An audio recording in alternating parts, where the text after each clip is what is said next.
She says she was trying to protect election integrity. Tina Peters' legal team has captured national attention, and today her attorney joins us to give us an update on the case. Thanks for joining us here on this Tuesday on Spin Room. Good to have you. I'm Vanessa Broussard. Attorney Peter Tickton is joining us right now. Peter, thank you so much for being here.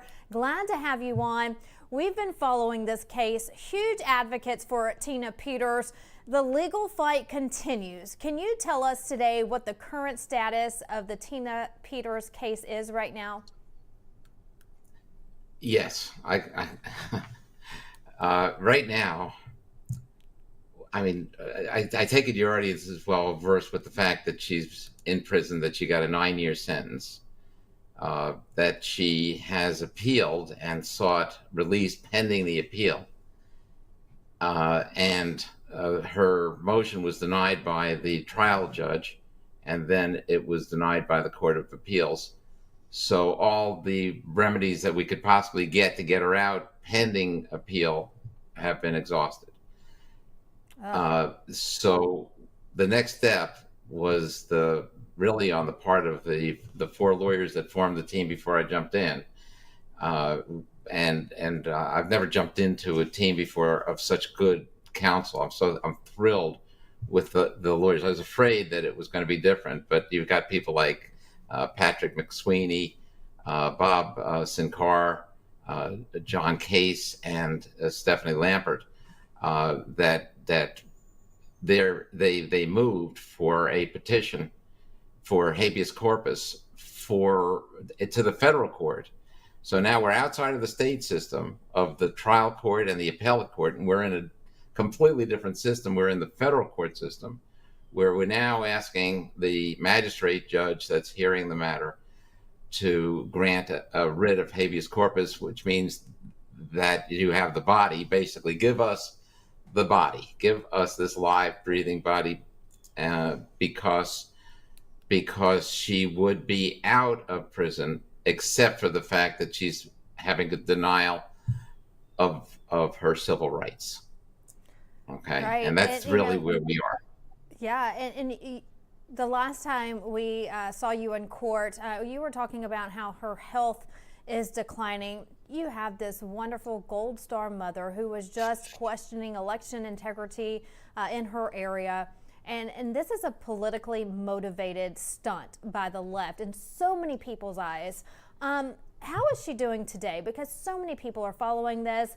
We get questions all the time, Mr. Tickton, about her. Can you tell us how she's doing right now? You know, her health is actually a tad better than it. She was declining a bit, but she seems to be coming back just a bit. Here she's, basically, she's a 70-year-old lady, not elderly. They're young 70s, they're old 70s. And Tina Peters is one of the younger mentalities for her age. But still, sleeping on a 2-inch mattress on top of a metal slab is not something that, older bones can handle as well as a young person. But what's most alarming and most disturbing for Tina's situation is that it's not like the men's prisons. When the men's prisons, you've got maximum security, you've got medium, you got minimum security, and you got camp. So, Tina Peters is accused of basically what one would call a white collar crime. There's no violence, there's no reason to treat her in a way where she's a danger to society, even though the judge thinks that she is for what she may say, but that's a whole other story. So in the women's prisons, it's not broken down that way. So she is with murderers. She's with people that do horrible crimes, and they are in prison to protect society from them. And Tina Peters is put in with them. And it could be extremely frightening. I mean, what got to me was when Tina told me, she said every night at the end of the day, she's surprised that she made it through another day. Think about that. I mean, this is hell that Tina Peters is going through. And really, for what crime? The crime of preserving evidence, the crime of not destroying evidence. Now, how could it possibly be that she could be the one that's wrong in prison, and the people that wanted to destroy the evidence are the ones that put her there and are dancing in the streets free to do the insurrection, which they basically accomplished in 2020, that thank God we don't have going on right now. You're absolutely right. And it's heartbreaking to hear, Mr. Tickton, that she's surprised to see another day with these hardcore criminals that she is having to deal with in prison every single day. It's just, I'm beside myself to know that this wonderful person is stuck in prison with these criminals. President Trump has stated he wants Tina to be freed. Is there anything that the state or federal authorities are doing behind the scenes? Yes. But right now I think they're just leaving it to us to do what we can do through the normal legal channels. But frankly, as the Department of Justice gears up in terms of their investigations on what happened in 2020, Tina Peters is going to be more and more important as a material witness. And I would hope that once that's realized, that she would be able to be released to be in the custody of the federal authorities. Because of that. I mean, you have to understand what she did. She had an image taken of the Dominion machine. She's preserved the evidence, and that evidence will show that that machine cannot be trusted in the next election, and that is going to make all the difference in the world in terms of us preserving our chance to have freedom again in this country. You're right, and a lot of Americans agree with that. These machines cannot be trusted. But here you have a woman who spoke out, and I just feel that, like a lot of other supporters of hers, that she's just a political target. She is being put out there for this just to be a sign, a warning for anyone else. If you speak up, we'll jail you too. And so people are scared to say anything. And she pretty much took one for the team. Unfortunately, the living conditions that you just explained that she has to go through, and the stress and the heartache and just everything she has to endure every single day is so unacceptable. What can we expect moving forward? I know that you've gone through everything you can to try to get her out with her health declining. I'm glad to hear that she is doing better. That was a worry of mine. But still not the best living conditions that she's having to deal with every single day. What can we expect moving forward? How long will this appeals process last? Okay, so there's two appeal processes going on at the same time, because even though she was denied her freedom pending the appeal is still ongoing in Colorado, in the state appellate court. So the state is now we filed an initial brief, and there's a response to that with an answer brief that's going to be coming to us in about a week.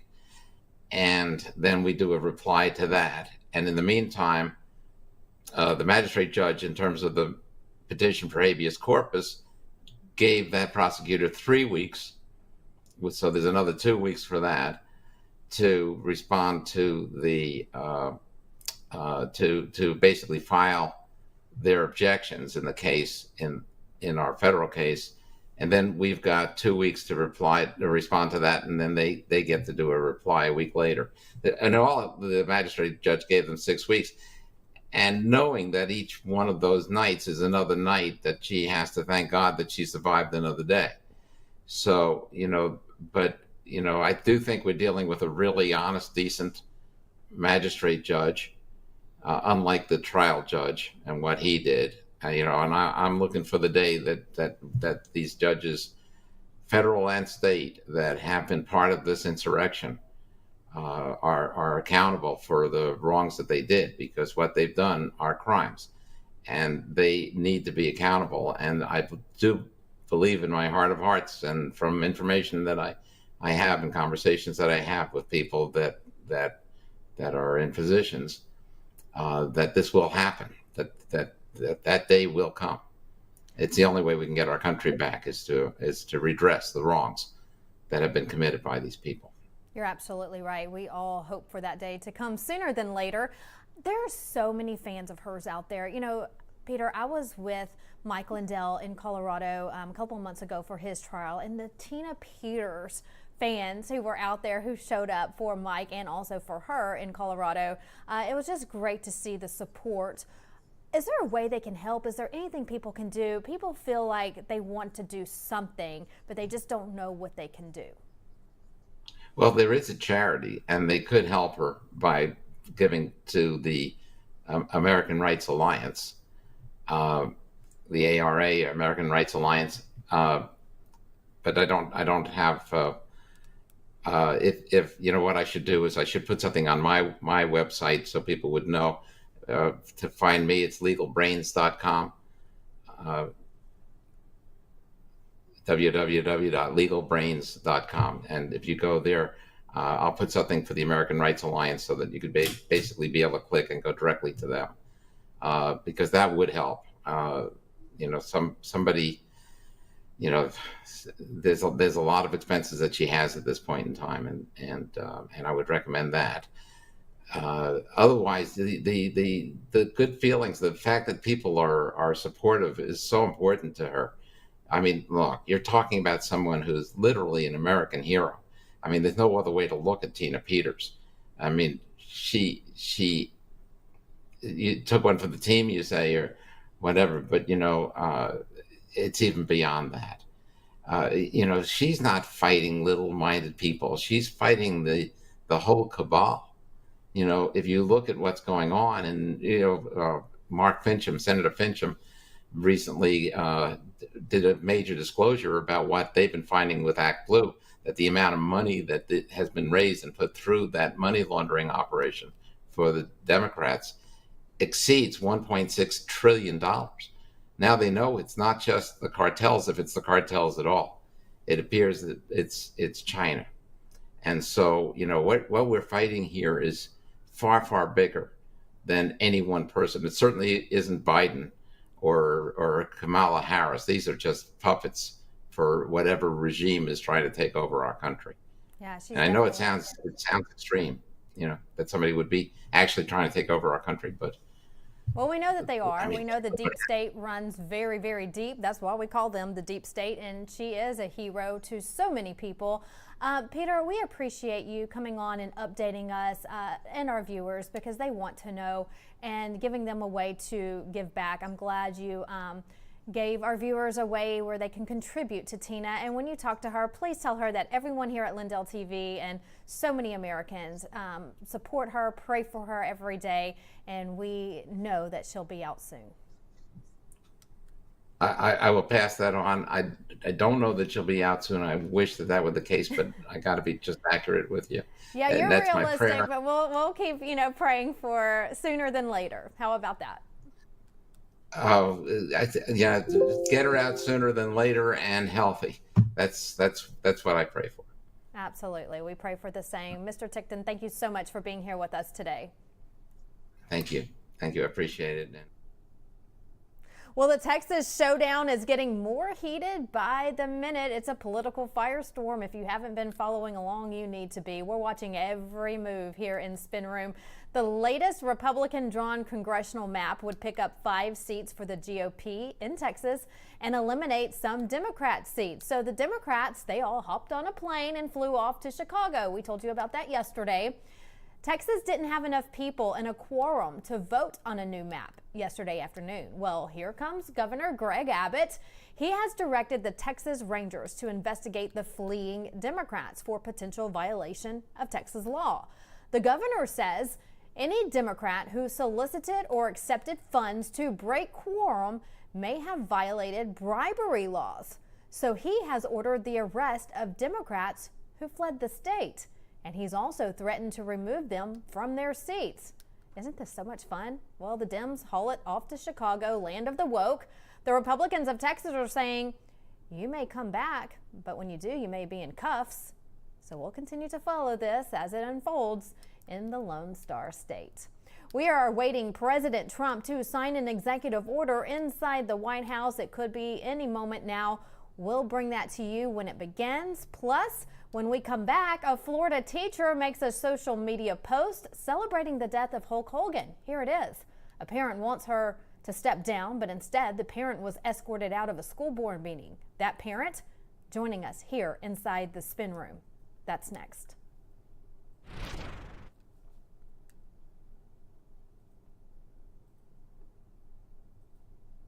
The last time President Trump was in office, gold soared 50% and silver went up a huge 53%. Americans who invested in silver and gold during Donald Trump's first presidency are very happy that they did it. And right now, gold continues to soar to the highest numbers in history. These gains are just an appetizer for what's to come. Some market analysis are saying that gold is predicted to rise another 30% in the next year alone. So now's the time to invest in gold and silver, and that's why I partnered with Fisher Liberty Gold. Fisher Liberty Gold is a conservative-owned and operated precious metals investment company. They even helped my good friend President Trump get elected through their contributions to Turning Point USA and other conservative groups. I have dedicated my life to ensuring that people get the best sleep ever. And in addition to owning a MyPillow, I can now sleep well at night knowing that you can all protect your savings with precious metals with Fisher Liberty Gold. With Fisher Liberty Gold, you can sleep well knowing that your retirement is secure. And if you call now, you're going to receive your very own presidential gold guide and qualify for up to $20,000 in free silver. But wait, there's more.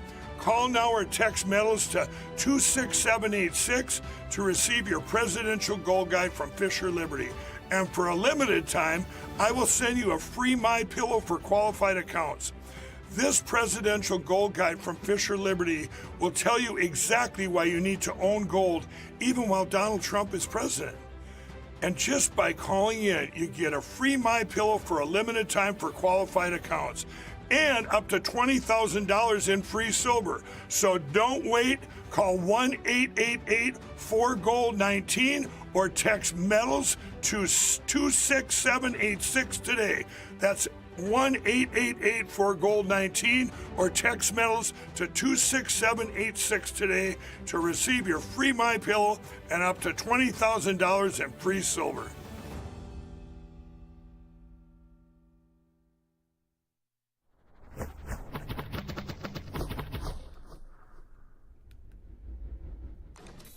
Now to the story of a targeted parent. When Hulk Hogan passed away, a Florida educator took to social media, making a post that the world has lost one less MAGA voter. Well, that educator then deleted the post after it went viral. A parent in the school district spoke out at a board meeting and then was escorted out of the meeting. That parent is joining us now to tell his story. Welcome, Jeremy Klepper. Thank you so much for being here. Good to have you. We've all seen the post using a celebrity's death to celebrate one less MAGA voter. For one, that's disgusting. Who thinks that way? And two, to come from an educator. You brought this to the school board. What was that like for you? Yeah, horrible. And not just an educator. She's the chair, the head of the school board.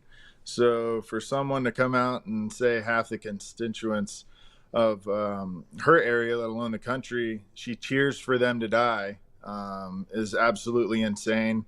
I don't really identify at all with the left on most things that they say. So most of the people around my circle are MAGA or at least right-leaning. And to think of them going to school and dropping their kids off, me included, and her cheering for their death is just one of the most sickening things I've ever thought of. You know, as a parent, you change in everything you do. You think of your family and your kid and providing a future that is better than what you had. So just, it was something that I had to get up there and say. I've never got up and spoke before. I was even more mad at her for making me do that. But it was something that I knew I was going to get hate for it, but it was something, had to be done. Yeah, and you got more than hate. We actually have a clip from the meeting that we want to show our viewers. It's very lengthy, but that's okay. It's worth watching because it's heated. So take a listen and a look at when Jeremy approached the school board and how it all went down after that. Watch. Hello, I'm Jeremy, and I didn't actually expect to come and give a compliment, but it was very nice to hear Ms. Plavik's speech at the beginning about Rockwell. She definitely needs to step down if she has a shred of integrity in her body.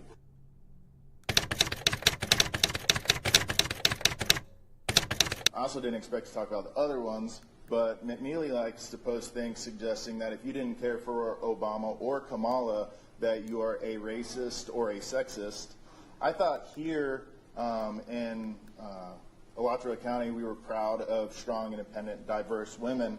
And all I heard was certain attacking Plavik for having a diverse opinion on this board of what I would call an echo chamber. People here stating that Plavik was placed by DeSantis. Clearly, I believe it because this is an echo chamber that needed to be broke up with a fresh set of eyes. And I welcome Doge to come, and I hope most of the city gets arrested. Rockwell is clearly a progressive that is pushing LGBT ideology on our schools. And I'm glad that Vu brought up one of your proud LGBTQ members, Joel Searby, which went to prison, I believe, right? Okay, and you don't speak for Newberry citizens. We want to see him castrated and hung in the town square. So don't you talk about what us parents want, okay? You do not know what we want. Rockwell, you cheered for the death of MAGA. You don't have to be a member of MAGA. I'm not a member of MAGA. I have loved ones and friends that are. Please don't interrupt him. Yeah, don't. And you cheered for that. You didn't apologize. That's such backstepping. You're a PhD. Aren't you a highly educated woman that knows the exact meaning behind her words? Aren't you? You know what you said, and you should step down. You're a disgusting, vile human being. Yeah. Attorney Delaney? Excuse me. I need to stay to listen to everything else. Want to say something? The deputy, can I get you? Get up there and talk. Yeah. Oh, yeah, get him up out of here. Wait just a second, Casey. I'm going to ask him to move up. Yeah. Sir, I'm going to ask you to be removed from the auditorium. This is the public space, right?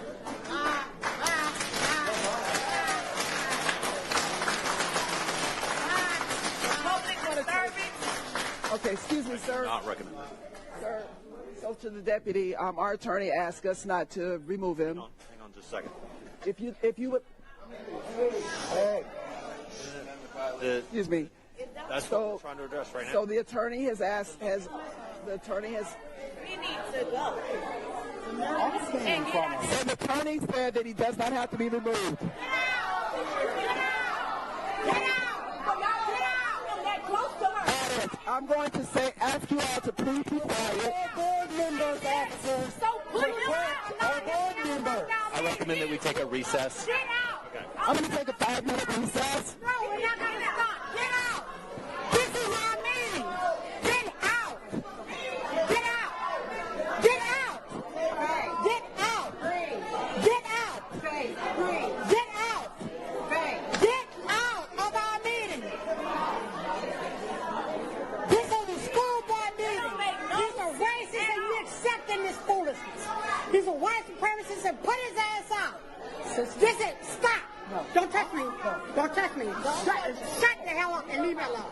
Leave her alone. Get the hell out of here. Get out. Get out. Go and tell him to go. Get down. Why don't you mind your damn business and leave me alone? Mind your some business. Bring his phone down. No. Well, put it out.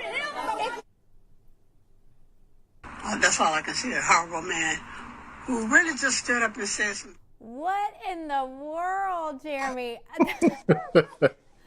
Wow, these I know how to get them riled up, I people guess. over our children. You come in as a concerned parent saying, how can you say these derogatory comments on social media as educators and people on our school board? How can you celebrate the death of a celebrity just because of his political affiliation? So now you're the racist and you're the white supremacist and you need to get out. This is their school board meeting. She kept saying this Their is our meeting. school board meeting. Their So meeting. that means parents aren't invited. It's what they want and what they can do, and they're going to get away with it. That is just beyond me. You are one of many parents in this country who are targeted, and this is what parents deal with. So has the school district or the educator apologized? Have you heard from them? What's the latest since that meeting? Oh, absolutely not. They're doubling down on it, saying that I'm ridiculous.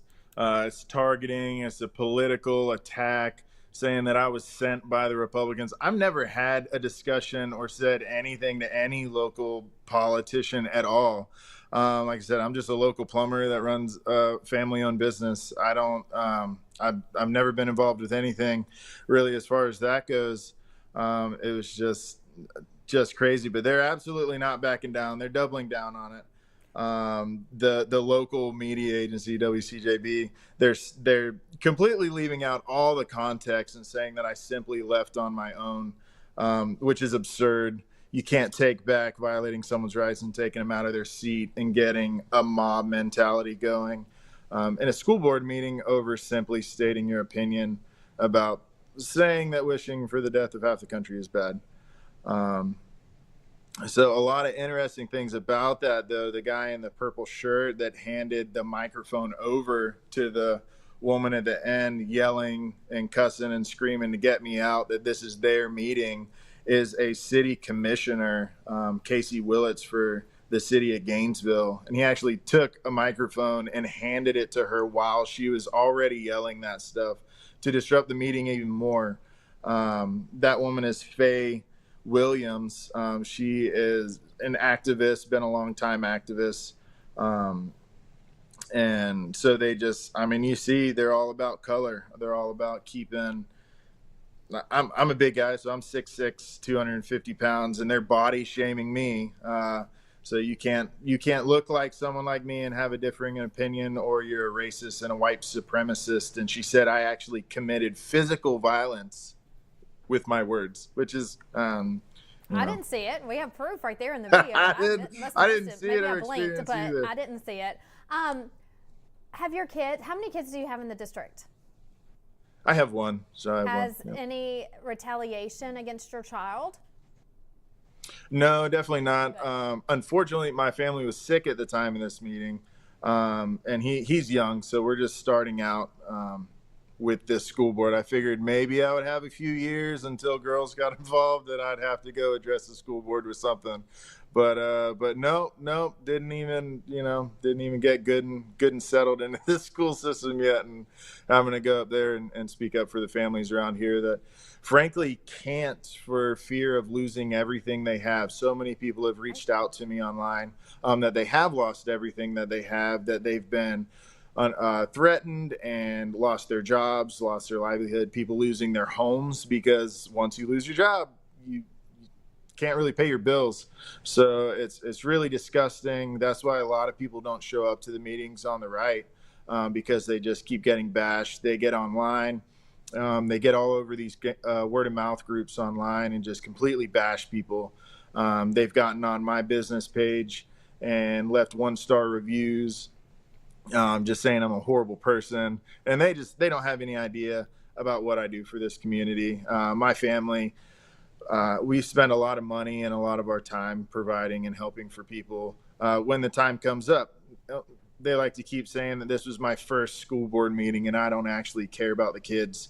Like I said, I'm a small business owner. I have a family. I have a young family. It is my business is going on 4 years now, so everyone knows the difficulty in that.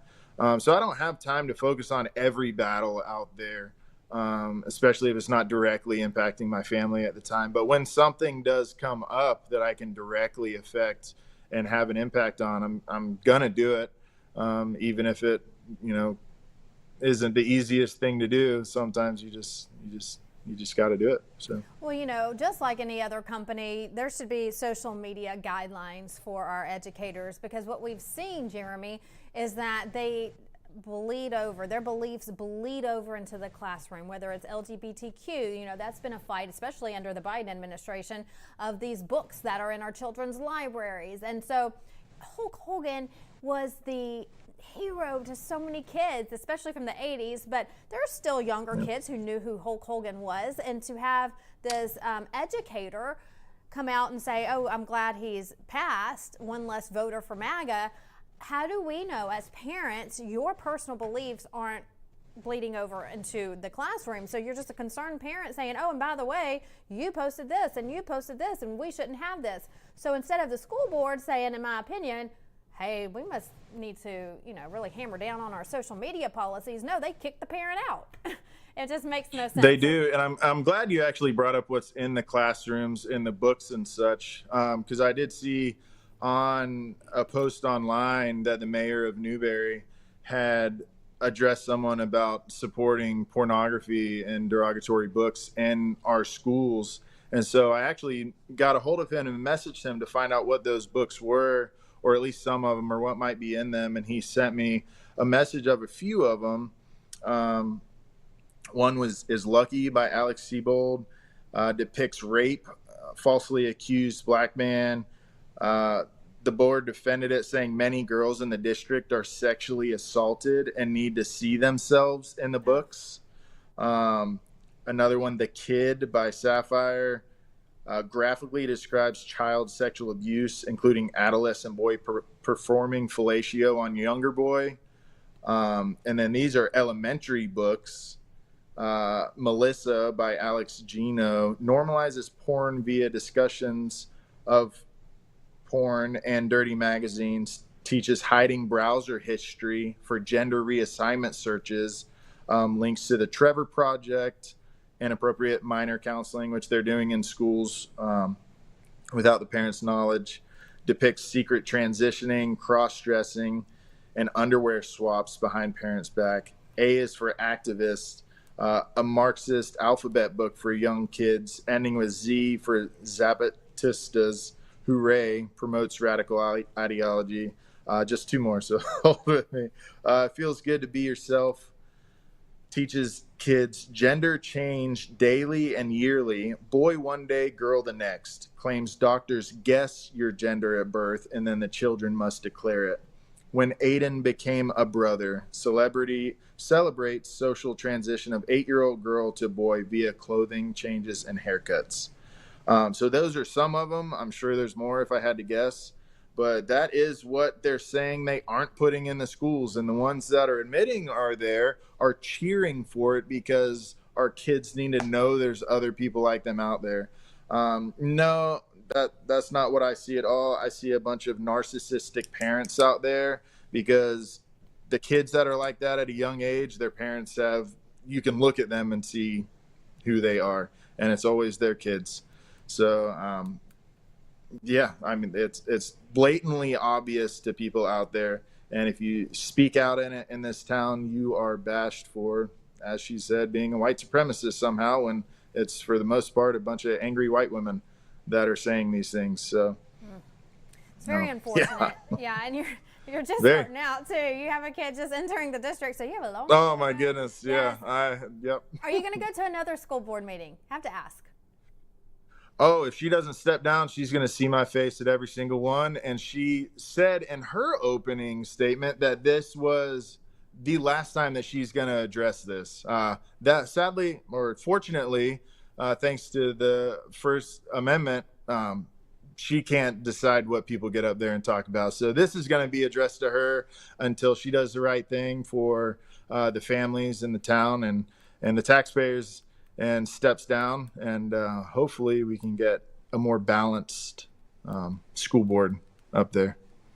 You're right. And then also, Jeremy, before we wrap up, you know, I know it's hard for parents to speak up because they do, in a lot of situations, encounter what you encountered. So parents are just afraid to say anything and just deal with it and, you know, hope for the best. Any advice for parents across the country who are targeted for speaking out? It's hard. I mean, you can write your legislators, but if you're living in one of these blue states that don't support you and don't back you, maybe find the best lawyer that you can. But it's bad. Some of these places are arresting people, putting people. Kelly Walker got sentenced to 100 days in jail for speaking out. He was taken away in handcuffs. It's absolutely insane. So if you're, I don't know, I don't know, but speak out, get a hold of people like Kelly and yourself, with the Parents Demanding Justice, realfreedomtalk.com. They're awesome. I didn't know about any of this until I spoke, and I was up till 2 or 3 in the morning the night after I spoke with people reaching out. Corey DeAngelis with the Liberty Justice Center, they reached out. I was on the phone with him for quite a while. Just amazing the amount of people out there. And there are more people in your community than you could ever imagine that have dealt with this. And they have been fighting. People in this community reached out. They've been fighting this for over 5 years. Against this school board, and I just had no idea. But as soon as you speak out, there's people that will flood you with information and support. It really was eye-opening. I had absolutely no idea. Absolutely no idea. Well, you know, Jeremy, it's a silent majority. There are so many people in your corner. They just don't become vocal like you have. And so we appreciate people like you who are vocal and will take a stand. And we also appreciate the people who are fighting in the backgrounds, too afraid to come forward, but are helping people like you behind the scenes, and making sure our kids are okay and safe from these, I like to call them predators, because they are. You know, children are so innocent, and they don't know, you know, crime, and they don't know MAGA, and they don't know what's going on in our world, and all of the different, you know, the crimes that we see, and the arguing that we see, and the bickering that we see. They're innocent, and so they should stay innocent. And so if you are someone who often goes into a child's classroom, your beliefs are left at home, right? And not on social media for the world to see, not in the schools. There's no place from that. Go inside, teach reading, writing, arithmetic, and let that be it. And then when you go into a school board meeting, it's how are we going to better educate our children? Parents come in, we have a nice civil discussion, and then we go about our day. But unfortunately, that's not the case in America today, because people like you are being targeted. I want you heard them. It's their you heard them. It's their meeting. They wanted me out of their meeting. Not a parents' meeting. They don't want parents. We have no part of anything that disagrees with them. All right, Jeremy, good to have you. Exactly. Keep us posted. We appreciate you coming on. Thank you. Yes, ma'am. Thank you. Have a good one. You too. Thank you so much. President Trump right now at this time is entering the White House, signing an executive order. We hear it has to deal with debanking. We are going to send it over to the White House right now to get a glimpse of President Trump speaking right now. Prepared to welcome the world to Los Angeles for the 2028 Summer Olympic Games. Very exciting day of my life when we got nominated and we ultimately got it. And I didn't think I'd be here for the games in this capacity, but it worked out that way.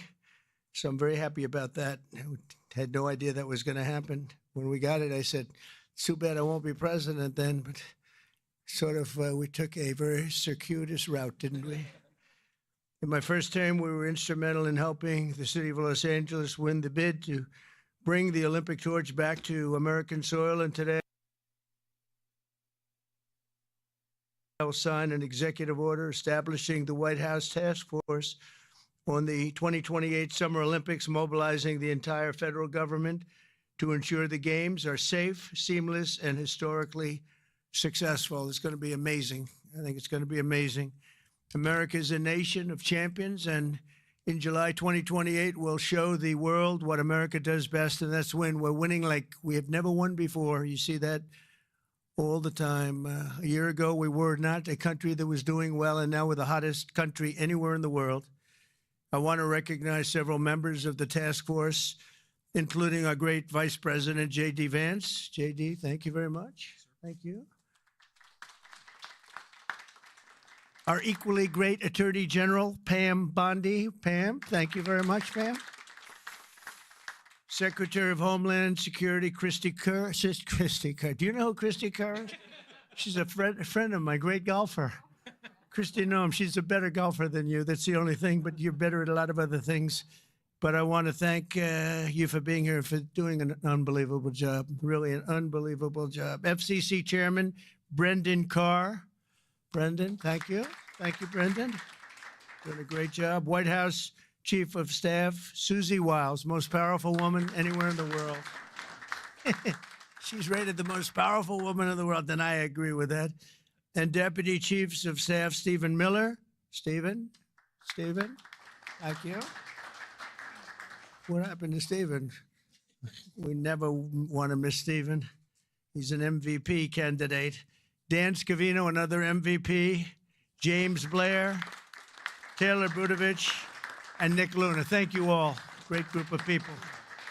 They're going to be very much involved. I also am grateful to be joined by two of Team USA's strongest and fastest competitors, retired gold medalist and gymnast, and member of the LA 28 Athletes Council, Nastasha Lukin. Nastasha? How are you, Nastasha? Good.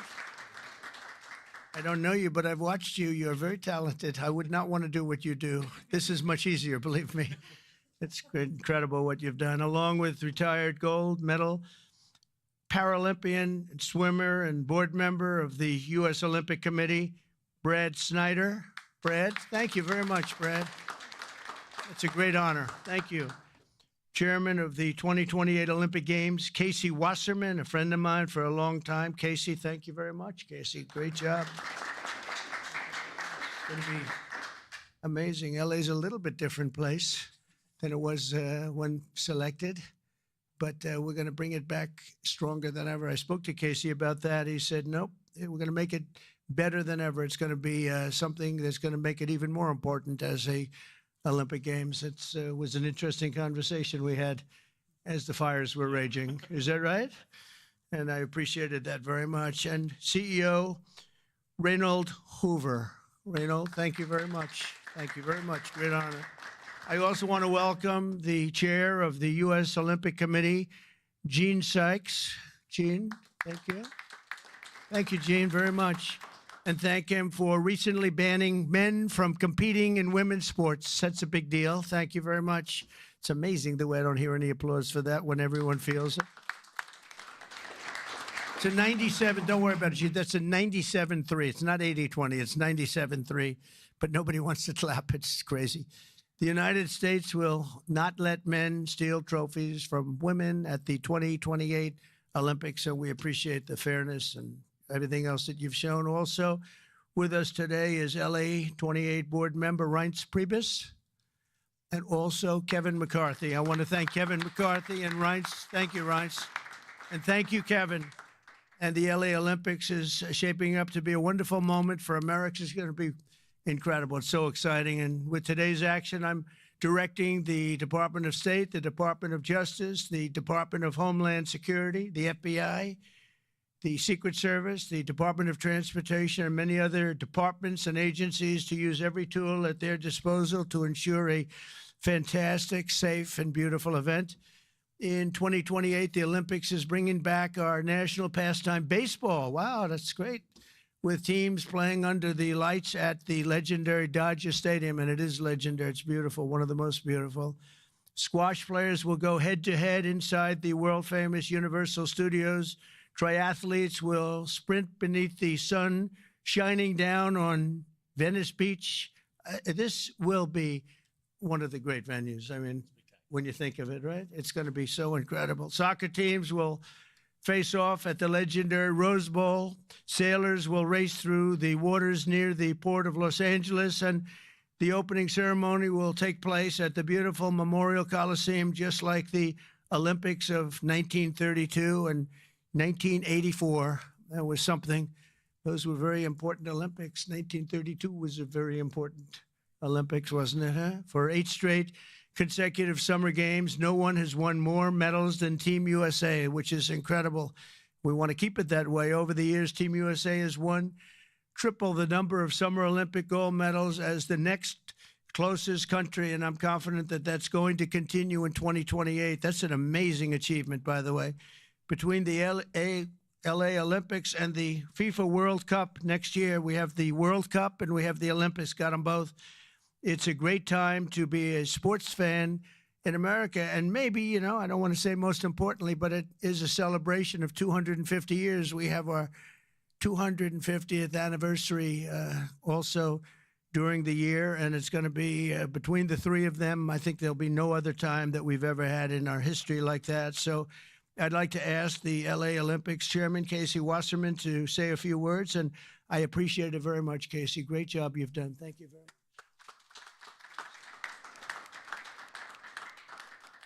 Thank you, Mr. President. Your support and the entire administration's support through this whole process has been truly extraordinary.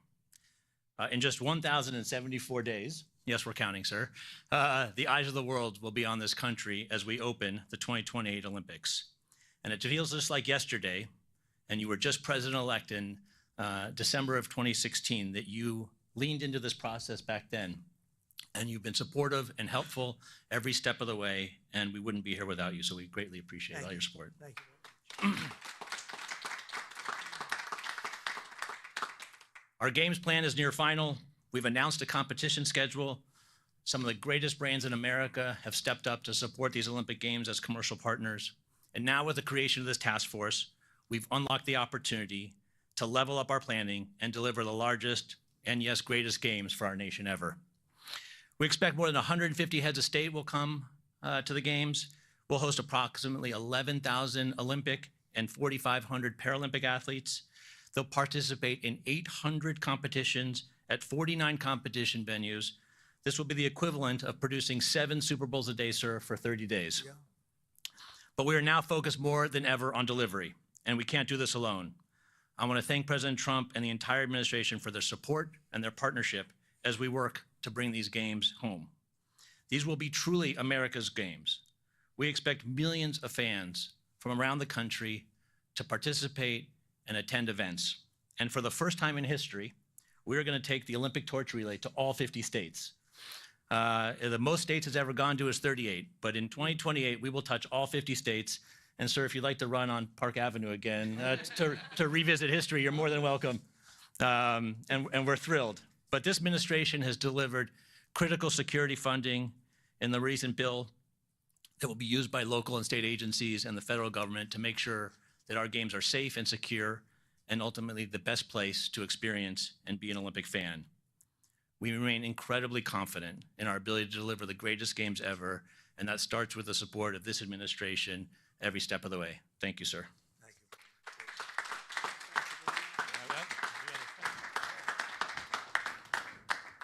So we don't have trophies in the Olympic movement, but as you know, 1984 hosted the Olympics in Los Angeles, right? And someone we admire, President Reagan, both of us, presided over those, and you will preside over our games. So we have for you a full set of the 84 original medals.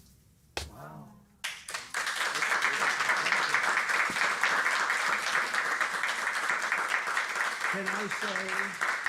Can I say that I won them athletically? Yes, sir. That would be a great honor. Yes. That's beautiful. Thank you very much. Thank you very much. Thank you. Thank you very much. Appreciate it. We'll set Yep. it.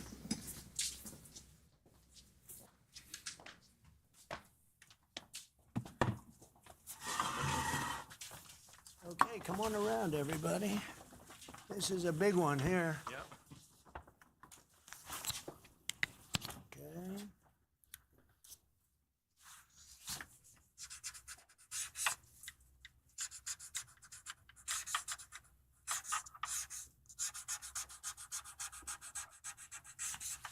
Pam, no auto pen.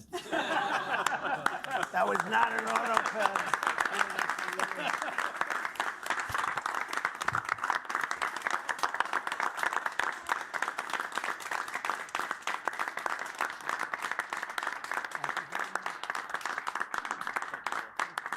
Thank you very much. Fantastic. Thank you very much, everybody.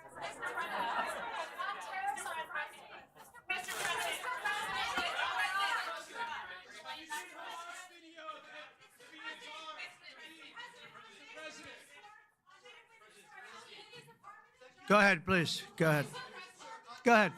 Mr. President, will the Department of Thank you, Mr. President. Thank you. Excuse me.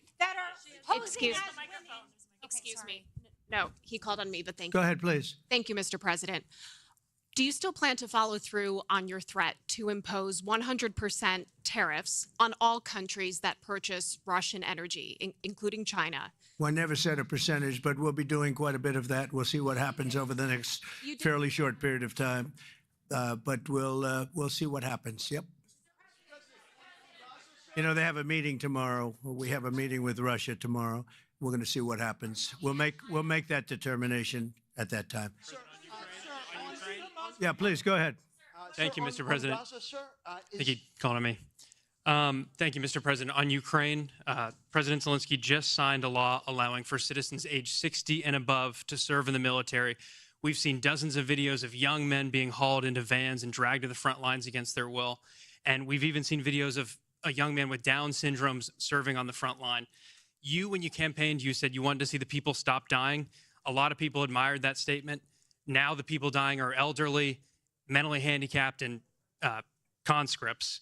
So even if a ceasefire doesn't work out, why should Americans continue to fund a foreign military that's scraping the bottom of the barrel of its population like this? Well, you have to understand, very importantly, this is Biden's war. This is not my war. I'm here to get us out of it. It's a mess, and I'm here to get us out. I haven't heard that when you say about 60-year-old men and, et cetera. But this is Biden's war, and we're working very hard to get us out. I stopped 5 wars in the last 5 months, actually, and I'd like this to be the 6th, frankly, and that doesn't even include Iran with, obliterating their nuclear haul, because they would have had nuclear weapons within 2 months.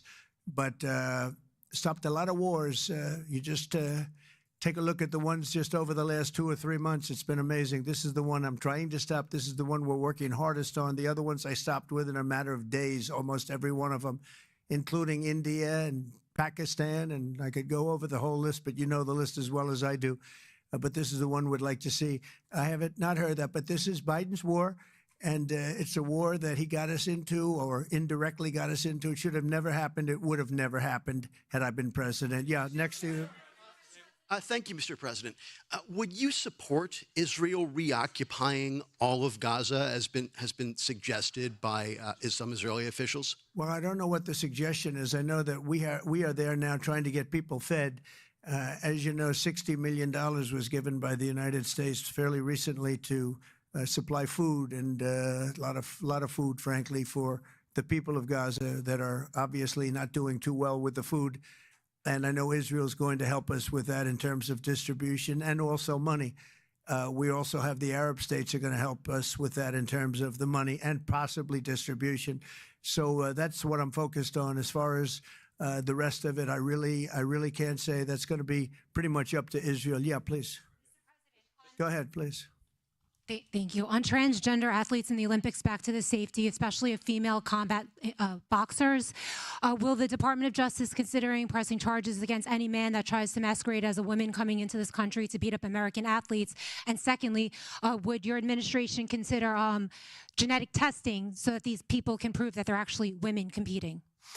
Well, I think there is going to be a very strong form of testing. As far as charges, I'd have to ask the Attorney General about that. I don't know. But there will be a very, very strong form of testing. And if the test doesn't come out appropriately, they won't be in the Olympics. Yes, ma'am, please. Go ahead, please. White. Thank you. Mr. President, do you believe that the U.S. committee would have made this decision on men and women's sports if you weren't president? And do you believe that this decision will stay in place once you are no longer president? I think they probably would have, because it just seems to be an issue that most people feel should be. I can't really say. You could have asked Chairman Wasserman, but I would say that, there's a possibility. It could go either way if you really want to know the truth. I feel strongly about it. I ran a campaign, at least partially on that. That was one of the many issues that I talked about: open borders, the economy, taxes, all of the things. But that was certainly one of the issues. So I really can't, I really don't know. Could have gone either way. Please. Have you decided on a replacement for the Fed governor? For Fed governor, I'll be making that decision before the end of the week, and we'll either decide on one for permanence or the 4-month period, the term. There's a term of about a number of months. We have a couple of candidates. Everybody wants it, okay? It's not a couple, but we've narrowed it to a couple of candidates. And we've also, we're looking at the Fed chair, and that's down to 4 people right now. Very good. Well, I can tell you, because I've already said there's 2 Kevins and 2 other people, okay? Brian? Thank you, Mr. President. This has to do with the safety aspect of the Olympics. What can you do as a president to ensure that Southern California, the greater Los Angeles area, is safe from any fire danger, that the state clears away brush in state parks, the reason why this last fire happened in Pacific Palisades? What can you ensure for that? Well, as you know, Brian, we have, I've been fighting with them for a long time about allowing the water to come down from the Pacific Northwest, essentially. And we actually opened up that water pretty strongly. We got a lot of opposition from the governor. We opened it up anyway, and the water is coming down.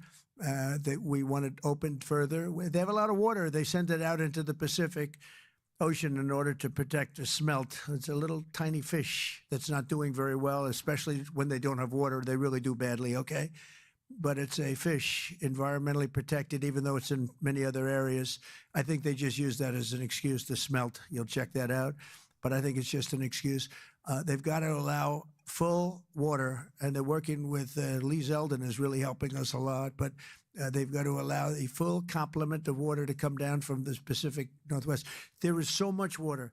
If Gavin Newsom let the water come down, see the way I pronounced his name properly for a change, if this guy allowed the water to come down from the Pacific Northwest, they have so much water they don't know what to do with it. All of those sprinklers would have gone on. All of those people with those beautiful houses with sprinklers in the ceilings and with the water, the fire pumps outside, all that water, they didn't have any water because they wouldn't let the water come down. There's so much water there. At first, when I got involved with this issue in my first term, I said to the congressman, they took me up because they wanted to show me the fields where they could farm 10 times more product. You'd see 100 acres, and you'd see 1 acre or 2 acres, beautiful green. It's very vibrant soil, but they don't give it the water that it's entitled to. And I said, oh, they have a drought? I said, no, they told me we don't have a drought. They don't. The Democrats don't allow the water to come down into the farms and into anywhere. By the time it gets down even into certain parts of California, it's fed out stupidly into the Pacific Ocean. If that water were allowed, so we broke into it and we allowed it to come down, and it come down at a higher level, and we want that, and we're demanding that of the governor. The other thing is, we'll do anything necessary to keep the Olympics safe, including using our National Guard or military. Okay. No, I will use the National Guard or military. This is going to be so safe, and if we have to, because obviously you have a mayor that is not very competent. She can't get the permits for the people. You know, the people are still waiting for their permits. Lee Zeldin got them the federal permit, which is 10 times harder to get, and everybody can build on the federal basis, and that's the hard one. But the mayor, Bass, she refuses to or cannot get them permits. They're waiting. And I was there right after the fires, and I saw all these beautiful people standing by their homes ready to get in and get to work. And they're waiting for their permits, and they're still waiting for their state permits and city permits. It's a disgrace. It's a disgrace. President Trump. Redress, yes, ma'am. Thank you, Mr. President. Thank you. India says that the U.S. imports Russian uranium, chemicals, fertilizers, while criticizing their energy imports. Your response to that, sir? I don't know anything about it. I'd have to check, but we'll get back to you on that. Yeah, please. Mr. President, Yeah, go ahead. have you seen the Hamas released video of Israeli hostage Avitar David starving and being forced to dig his own grave in a Hamas tunnel? I have, yeah. I have. I think it's hot.